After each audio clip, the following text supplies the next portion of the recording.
किस colour की चड्डी पहने हो? बता दो ना।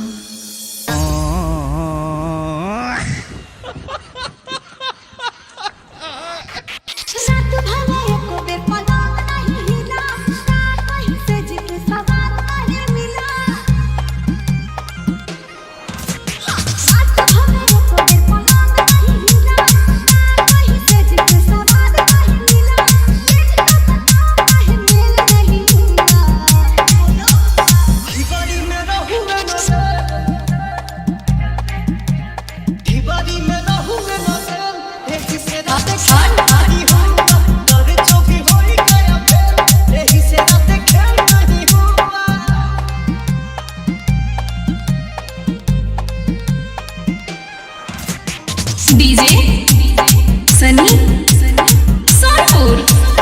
किस कलर की चड्डी पहने हो?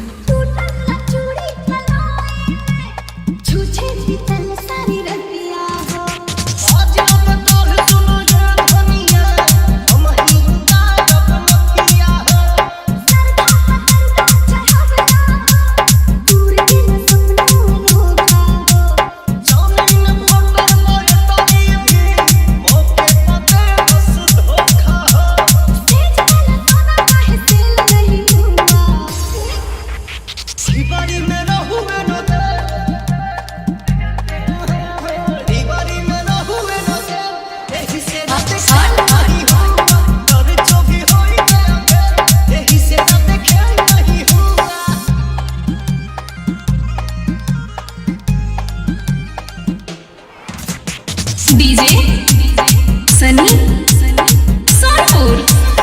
किस कलर की चड्डी पहने हो? बता दो ना।